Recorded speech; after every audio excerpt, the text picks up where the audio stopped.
A wet town of Conyers, Pennsylvania, a peaceful neighborhood in the woods.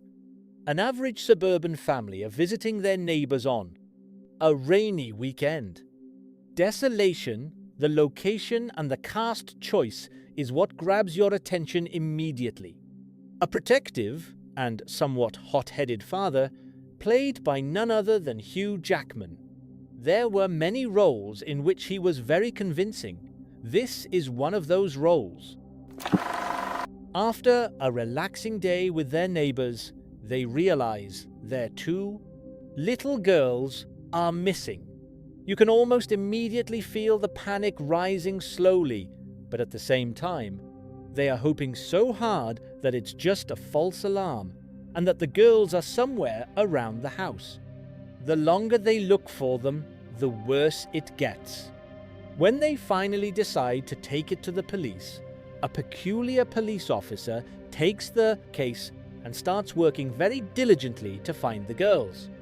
Loki, played by Jake Gyllenhaal, is one of those guys that is very calm and non-talkative 1 second, and he turns in 180 the very next second.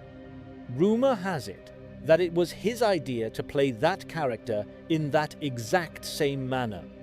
Loki is someone who is not really friendly, but takes his job very seriously, considering his witty methods, and the fact he always cracked the cases he was assigned to.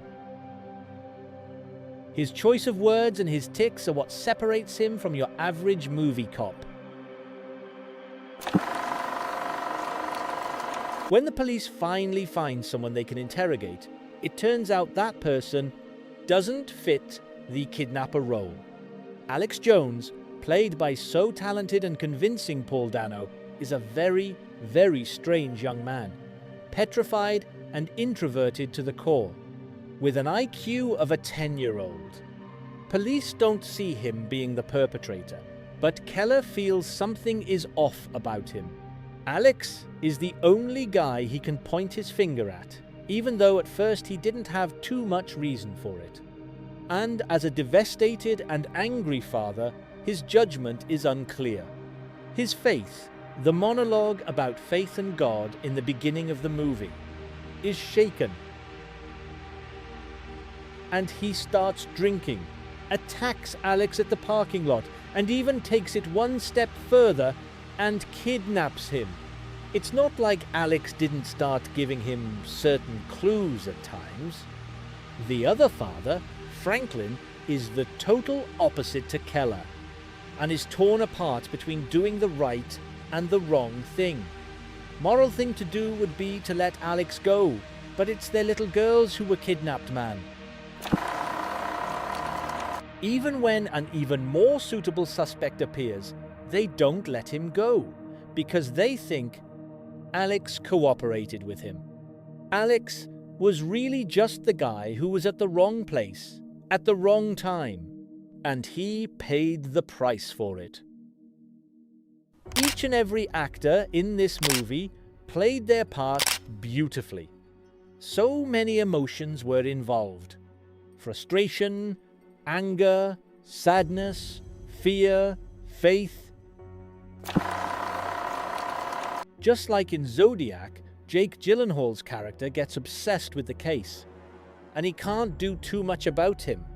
He is one of those cops that can just smell when something is off, from a mile away. The more time he spent in the police, the more he was certain what a sick and cruel world this is. The last few missing pieces of the puzzle were scratching his mind so hard, and he kept digging and digging. There is only so much you can do sometimes, and the last scene proves that. Such an iconic and realistic ending. Villeneuve's direction and writing in this one is so on point. Every parent that watches this movie must be feeling, or at least understand, how the parents felt. There isn't much, if anything at all, that makes no sense in this movie. It's dark, captivating. We even had a misleading character to point our fingers at, but the layers of this grandiose story kept being peeled off. The more Detective Loki was certain he was closer to finding the girls, the deeper he felt he was in that maze. The ending is perfect. I love it when directors leave the ending open-ended. It makes us, fans, come up with our own conclusion.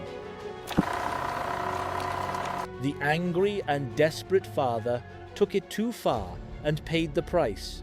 Poor Alex has been traumatized since his parents died when he was 6 years old and was just unfairly treated because he was the closest and the only reasonable choice for a kidnapper at the time. Sometimes we are so blinded and frustrated about what is in front of us, trying to get out of a bad situation, that we forget about some other ways to get out of a maze. And Loki probably had the nose for everything that happened but just couldn't prove it. He most probably stopped looking for Keller and moved on. Then 10-15 years later, he found the last piece. Or maybe he didn't. Maybe he heard the whistle